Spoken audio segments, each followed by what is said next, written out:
Good evening. My name is Luke, and this is my presentation for our current event project.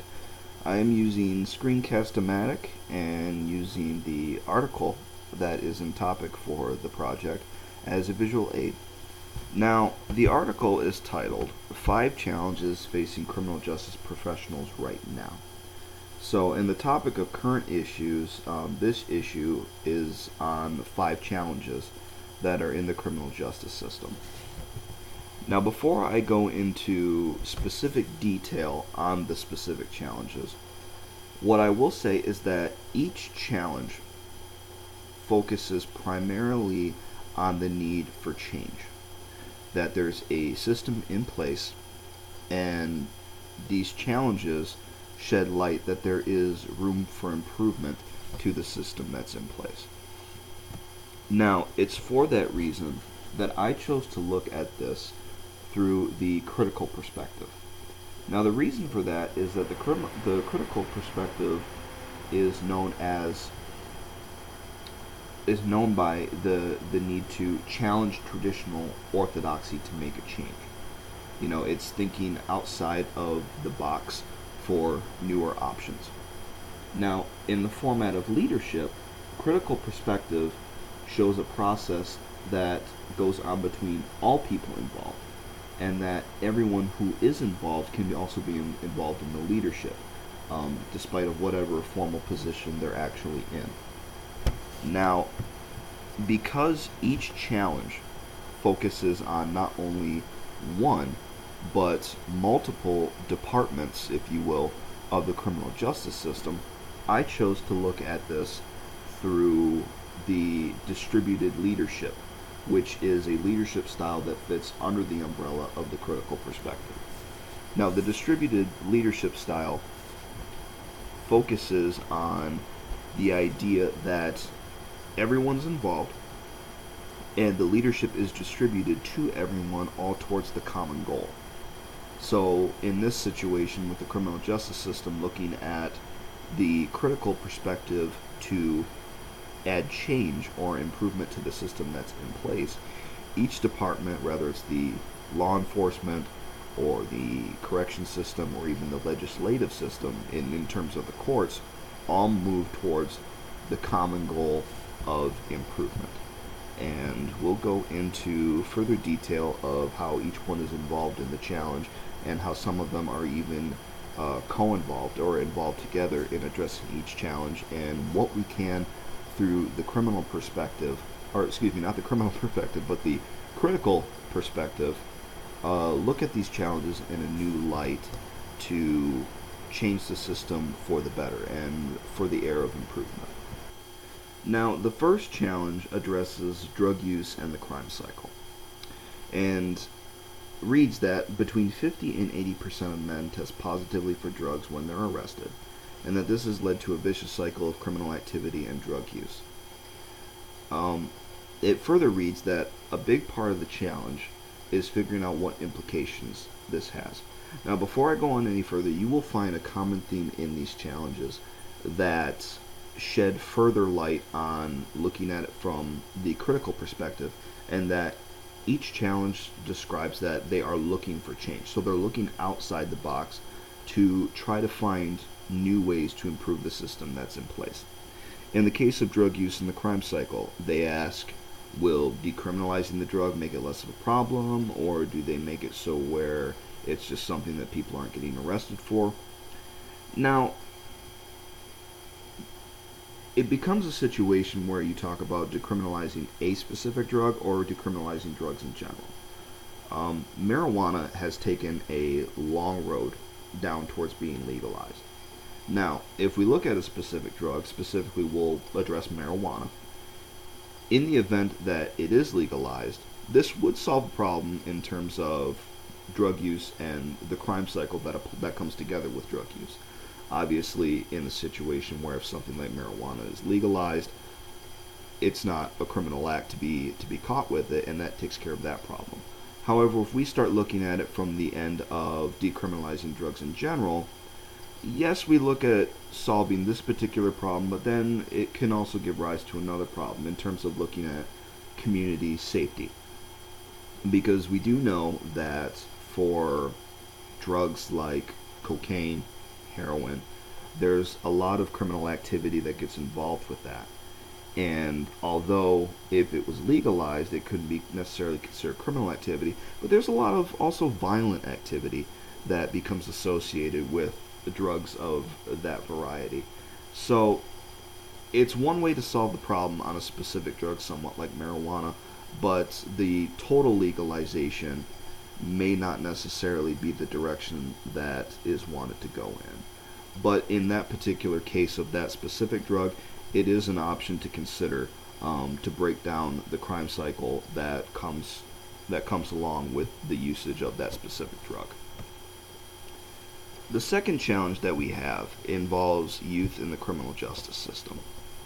And this is a category, or excuse me, a challenge that falls not only with law enforcement, such as above the drug use and the crime cycle challenge can fall with both law enforcement and to a degree the courts and the legislative system. This one falls more so with law enforcement and to an extent the legislative system as well, but centers primarily on the correction system. And this challenge focuses on the need to re-examine how juvenile offenders are viewed. Rather, we start looking at juvenile offenders in terms of big arrests and misdemeanors, if the focus should be on restorative justice or community safety, and if the two are mutually exclusive. It must be remembered in thinking outside the box from what's already in place that we also have many adult offenders who commit misdemeanors who are not necessarily incarcerated. And I see no reason why juvenile offenders should be any different. In terms of restorative justice and community safety, I don't find them mutually exclusive. You have to look at them from the same light, and at the same time look at them in terms of arrests and misdemeanors. Obviously, if a criminal offender, juvenile or an adult, poses a safety risk to the community, then it's not somebody that you want to just put back on the street. But that's very much a case-by-case basis.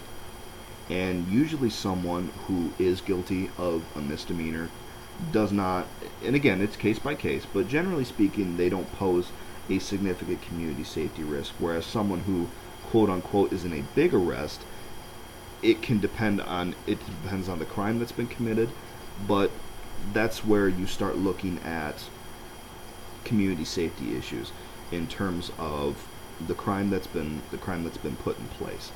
But in terms of trying to create a more improved system, I think that in terms of youth being incarcerated in the correction system should focus just the same way that adults are, where the larger arrests lead more towards incarceration, and with misdemeanors there are plenty of other options, especially to juvenile offenders.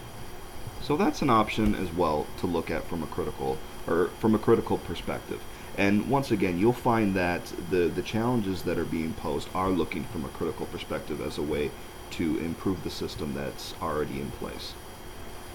Now, the third challenge focuses on the high incarceration rate. It's not a big secret that we have a large amount of citizens per capita in the U.S. who are incarcerated.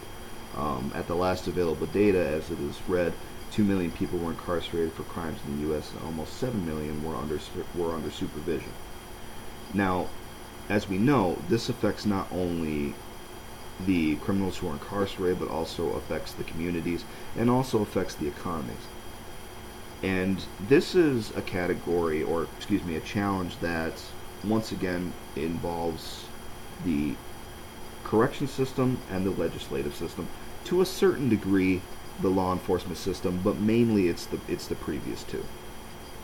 Now, in this case, we start looking at the vicious cycle of recidivism, where a person is picked up on a crime, they're incarcerated, they are released from incarceration, they commit the same crime, and they're arrested again, and it just goes round and round. In this situation, we should really start looking at rehabilitation programs for those who apply for them, or for those who are applicable for them. Obviously, once again, this is on a case-by-case basis. In this would be in an effort to reduce the incarceration rate, but also reduce the recidivism rate by allowing a person to serve their time and serve their punishment for the crime that they committed, but also make them able to rejoin society and rejoin their communities as an active member of both. The problem with recidivism, which we'll get to again later, is that sometimes those who are released from incarceration have no choice but to repeat that circle. And we'll go into further detail in the last challenge of this article. Now, the fourth challenge focuses on violence against women. And as it reads, according to the National Institute of Justice, about 1.3 million women are physically assaulted by an intimate partner each year, and that stalking is more common than previously thought. Now, compared to the previous challenges, this one throws somewhat of a curveball in the critical perspective of trying to improve the system. And what I mean by that is, to a certain extent, the previous challenges pose, to an extent, again, on sort of lightening things up a little bit to try to solve the problem.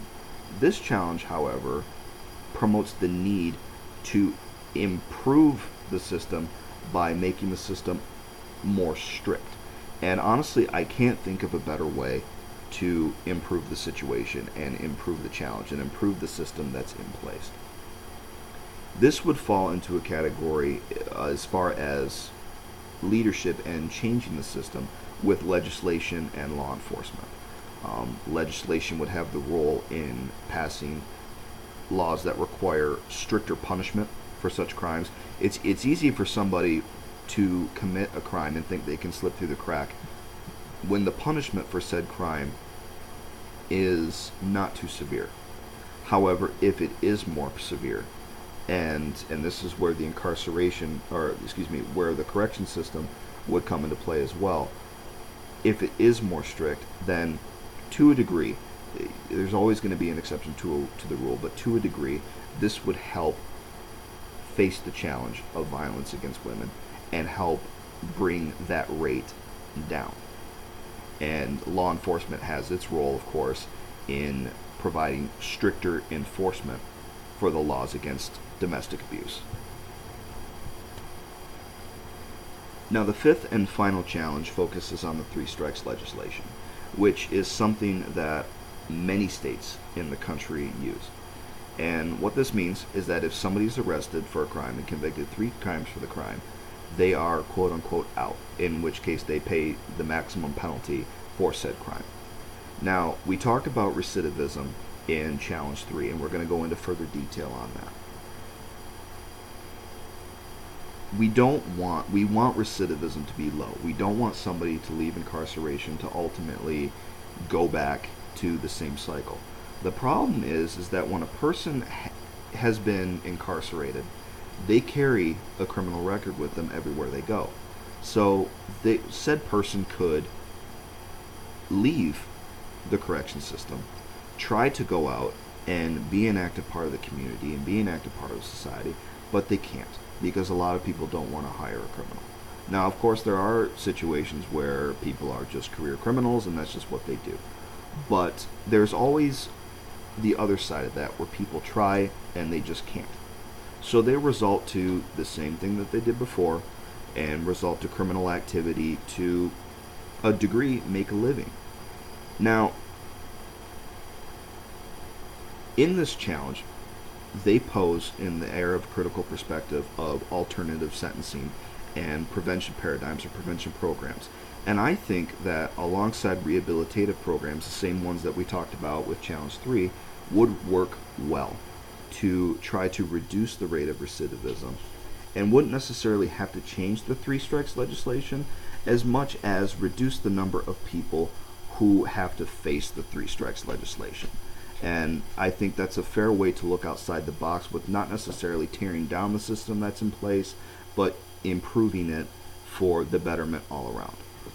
So that's the end of the presentation. I hope it's been informative, and I look forward to any questions, and I hope you've all enjoyed it. Thank you very much.